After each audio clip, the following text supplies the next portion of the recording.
വിപിൻ, ഇന്ന് നാമനിർദ്ദേശ പത്രികയുമായി ബന്ധപ്പെട്ട് ചില കാര്യങ്ങൾ നടന്നിട്ടുണ്ട്. അത് ഒരുപക്ഷെ എനിക്ക് തോന്നുന്നു പി വി അൻവർ പ്രതീക്ഷിച്ചത് തന്നെയാണ്. കാരണം 2 സെറ്റ് പത്രിക അദ്ദേഹം നൽകിയിരുന്നു. തൃണമൂൽ കോൺഗ്രസിന്റെ പേരിൽ മത്സരിക്കാൻ കഴിയുമോ എന്നൊരു സംശയം ഉള്ളത് കൊണ്ട് തന്നെയാകാം സ്വതന്ത്രൻ എന്ന നിലയ്ക്കും അദ്ദേഹം ഒരു പത്രിക സമർപ്പിച്ചത്.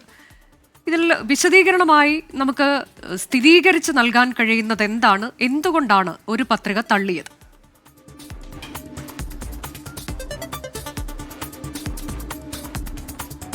അനുജ, ആദ്യം തന്നെ ഇപ്പോൾ ഈ സാങ്കേതികമായിട്ടുള്ള ചില പ്രയാസങ്ങളുണ്ട് എന്നുള്ളത് പി വി അൻവർ തന്നെ പറഞ്ഞിരുന്നു. പക്ഷെ അത് ശരിവെക്കുന്ന രീതിയിലായിരുന്നു. ഇന്നിപ്പോൾ ഈ സൂക്ഷ്മ പരിശോധനയുടെ സമയത്ത് ഒരു പത്രിക തള്ളിയിരിക്കുന്നു. തൃണമൂൽ കോൺഗ്രസിന്റെ സ്ഥാനാർത്ഥിയായി പി വി അൻവറിന് മത്സരിക്കാൻ കഴിയുകയില്ല.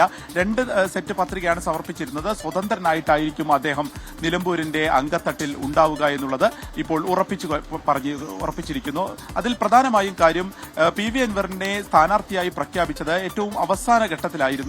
അപ്പോൾ ഇവിടെ കേരളത്തിൽ രജിസ്റ്റർ ചെയ്യാത്ത തൃണമൂൽ കോൺഗ്രസിന്, ദേശീയ പദവിയില്ലാത്ത തൃണമൂൽ കോൺഗ്രസിന് അങ്ങനെ മത്സരിക്കണമെന്നുണ്ടെങ്കിൽ അത് ഇലക്ഷൻ കമ്മീഷന് അതിന് മുൻകൂറായി തന്നെ അങ്ങനെ അവരുടെ ചിഹ്നം അനുവദിക്കണമെന്നാവശ്യപ്പെട്ടൊരു കത്തൊക്കെ നൽകണമായിരുന്നു. അത് 31-ാം തീയതിയാണ് നൽകിയിരിക്കുന്നത്. ഈ നാമനിർദ്ദേശ പത്രിക സമർപ്പിക്കുമ്പോൾ തന്നെ അതിൽ 10 പേരുടെ ഒപ്പ് അതിൽ വേണമായിരുന്നു. അതുണ്ടായിട്ടില്ല എന്നുള്ളതാണ് ഈ ഘട്ടത്തിൽ മനസ്സിലാക്കുന്നത്. അതുകൊണ്ടൊക്കെയാണ് ഈ നാമനിർദ്ദേശ പത്രിക തള്ളിയിരിക്കുന്നത്. തീർത്തും സാങ്കേതികമായിട്ടുള്ള കാരണങ്ങൾ ചൂണ്ടിക്കാണിച്ചാണ് ഇപ്പോൾ ആ പത്രിക തള്ളുകയും ഒപ്പം തന്നെ സ്വതന്ത്രനായി മത്സരിക്കാമെന്ന് നൽകിയിരിക്കുന്ന പത്രിക സാധുവായി അംഗീകരിക്കുകയും ചെയ്തിരിക്കുന്നത്. അദ്ദേഹം ഇതിനെ ഒരു വിശദീകരണമായിട്ട് പറയുന്നത് ഇവിടെ സ്ഥാനാർത്ഥിക്കോ അല്ലെങ്കിൽ ചിഹ്നത്തിനോ പ്രാധാന്യമില്ല, ഇത് പിണറായി സത്തിനെതിരെയുള്ള ഒരു പോരാട്ടമാണ്, അപ്പോൾ അതിനെ അനുകൂലിക്കുന്ന എല്ലാവരും തന്നെ ഒപ്പം നിൽക്കും എന്നുള്ളത് തന്നെയാണ് അദ്ദേഹം പറയുന്നത്. പക്ഷേ എങ്കിൽ പോലും പി വി ആറിനെ സംബന്ധിച്ച് അതൊരു തിരിച്ചടി തന്നെയാണ്. തൃണമൂൽ കോൺഗ്രസിന്റെ സ്ഥാനാർത്ഥി എന്നുള്ള ലേബലിലാണ് അദ്ദേഹം ആദ്യം മുതൽ തന്നെ പറയുന്നതും അദ്ദേഹം ഈ രംഗത്തേക്ക് ഇറങ്ങുകയും ചെയ്യുന്നത്. അതൊട്ടും പിന്നീട് അദ്ദേഹം ഒരു മുന്നണിയായി രൂപീകരിക്കുന്നു, ആ മുന്നണിയുടെ സ്ഥാനാർത്ഥിയായിരിക്കും എന്നൊക്കെ പറയുന്നുണ്ട്.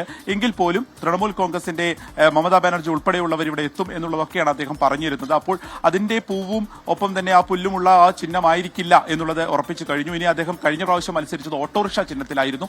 അത് തന്നെയായിരിക്കുമോ അദ്ദേഹത്തിന്റെ ചിഹ്നം എന്നുള്ളത് കൂടിയാണ് ഇനിയുള്ള ഒരു ആകാംക്ഷ. രാഷ്ട്രീയമായിട്ട് വളരെ നാടകീയമായിട്ടുള്ള കാര്യങ്ങൾ തന്നെയാണ് നടന്നത്. കാരണം ആ പത്രിക തള്ളുന്നു, തൃണമൂൽ കോൺഗ്രസിന്റെ സ്ഥാനാർത്ഥിയുടെ പത്രിക തള്ളുന്നു. അദ്ദേഹം തന്നെ സ്വതന്ത്രനായിട്ട് മത്സരിക്കുകയും ചെയ്യുന്നുണ്ട്. ഇന്ന് അതിനുശേഷം അദ്ദേഹം തന്നെ അവിടെ പെട്ടെന്ന് എത്തുകയായിരുന്നു. ഈ സൂക്ഷ്മ പരിശോധന നടത്തുന്ന സമയത്ത് രാവിലെ മുതൽ തന്നെ അൻവർ ഉണ്ടായിരുന്നു. അദ്ദേഹം ഇതിലൊരു തീരുമാനമായതിനു ശേഷമാണ് അവിടെ നിന്ന് മടങ്ങുകയും ചെയ്തത്. തനിക്ക് പെട്ടെന്ന് അങ്ങനെ അതിലൊരു തിരിച്ചടി ഉണ്ടാകും, അല്ലെങ്കിൽ അത്തരത്തിൽ തന്നെ ഒഴിവാക്കുന്നതിന് വേണ്ടി ഒരു ശ്രമം ഉണ്ടാകും എന്ന് തോന്നിയത് കൊണ്ട് അവിടേക്ക് എത്തി എന്നുള്ളതായിരുന്നു അതുമായി ബന്ധപ്പെട്ടുള്ള അദ്ദേഹത്തിന്റെ വിശദീകരണം. ഇന്നിപ്പോൾ ഈ സൂക്ഷ്മ പരിശോധന കഴിയുമ്പോൾ 14 സ്ഥാനാർത്ഥികളാണ് നിലമ്പൂർ ഉപതെരഞ്ഞെടുപ്പിൽ അങ്കത്തട്ടിലുള്ളത്. അതിൽ 7 പേരുടെ നാമനിർദ്ദേശ പത്രിക തള്ളിയിരിക്കുന്നു. സ്വതന്ത്രരും അപരനും ഉൾപ്പെടെയുള്ള സ്ഥാനാർത്ഥികളാണ് മത്സരിക്കുന്നത്. പ്രധാന മുന്നണികളുടെ എല്ലാ സ്ഥാനാർത്ഥികളുടെയും നാമനിർദ്ദേശ പത്രിക സാധുവായി അംഗീകരിക്കുകയും ചെയ്തിരിക്കുന്നു. അനുജ, അതെ, അത്തരത്തിലേക്ക് ചിത്രം വ്യക്തമാകുമ്പോൾ വിപിൻ, ഇപ്പോൾ UDFന്റെ ഭാഗത്ത് പ്രതിപക്ഷ നേതാവിന്റെ പ്രതികരണം അല്പസമയം മുൻപ് വന്നത്, ഈ പോരാട്ടം അത് നേരത്തെയും പറഞ്ഞതാണ് അവർ, അത് ആവർത്തിക്കുകയാണ്, LDFും UDFും തമ്മിലാണ്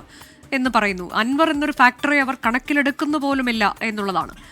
എങ്ങനെയാണ് ഇന്നിപ്പോൾ UDF കേന്ദ്രങ്ങൾ ഇത്തരം വിഷയങ്ങളിൽ അടക്കം നമ്മളോട് പറഞ്ഞിട്ടുള്ളത്, പ്രതികരണം നൽകിയിട്ടുള്ളത്? ഏത് തരത്തിലേക്ക് അവരുടെ പ്രചാരണം പുരോഗമിക്കുന്നു? കഴിയുന്നതും ആളുകളെ നേരിട്ട് കണ്ടുള്ള പ്രചാരണ പ്രവർത്തനം അതാണോ UDF നടത്തിക്കൊണ്ടിരിക്കുന്നത്? കോൺഗ്രസിന്റെയൊക്കെ മുതിർന്ന നേതാക്കൾ ഉൾപ്പെടെ അവിടെ ക്യാമ്പ് ചെയ്തുകൊണ്ടുള്ള പ്രചാരണമാണോ?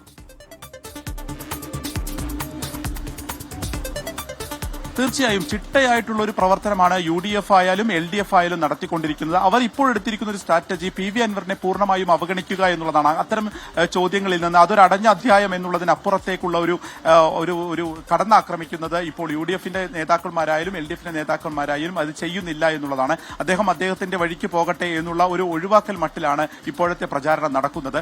UDFനെ സംബന്ധിച്ച് ഇന്നിപ്പോൾ ഈ കവളപ്പാറ ഉൾപ്പെടുന്ന പോത്തുകൽ പഞ്ചായത്ത് കേന്ദ്രീകരിച്ചിട്ടായിരുന്നു പ്രധാനമായിട്ടും അവരുടെ ഒരു പ്രചാരണം ഉണ്ടായിരുന്നത്. അബ്ബാസ് അലി തങ്ങൾ ഉൾപ്പെടെയുള്ളവരെ എത്തിച്ചുകൊണ്ടുള്ള പരമാവധി വോട്ട് സമാഹരിക്കുന്നതിന് വേണ്ടിയിട്ടുള്ള ഒരു പ്രചാരണമാണ്. അത് ഓരോ ഘട്ടത്തിലും കൃത്യമായി തന്നെ നടക്കുന്നു എന്നുള്ളതാണ്. ഇപ്പോൾ പാലക്കാടൊക്കെ കണ്ടതുപോലെ തന്നെ പ്രതിപക്ഷ നേതാവ് ഇവിടെ ക്യാമ്പ് ചെയ്തുകൊണ്ടുള്ള ഒരു പ്രവർത്തനം നടത്തുന്നു.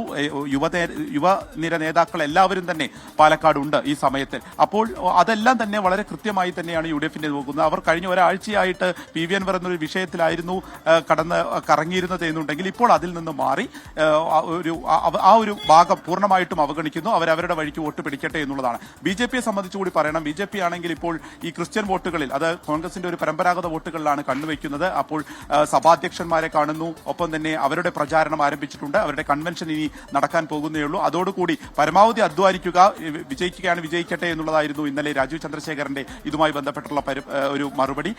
അത്തരത്തിൽ എല്ലാ പ്രധാനപ്പെട്ട നേതാക്കളെയും വരും ദിവസങ്ങളിലും ഇവിടെ ഇറക്കുക, അങ്ങനെ കളം നിറഞ്ഞു നിൽക്കുക എന്നുള്ളത് തന്നെയാണ് BJPയും ഇതിലൂടെ ലക്ഷ്യമിടുന്നത്. ഇപ്പോഴേ ഒരു പോരാട്ടം LDFും UDFും തമ്മിലാണ് എന്നുള്ളത് തന്നെ പറയാവുന്ന ഒരു സ്ഥിതിയിലേക്ക് ഇവിടെ മാറുന്നു. ഒപ്പം PV അൻവർ പിടിക്കുന്ന വോട്ട് അത് ആർക്കൊക്കെ ക്ഷീണമാകും എന്നുള്ളതുമാണ് ഒരു രാഷ്ട്രീയ ആകാംക്ഷ.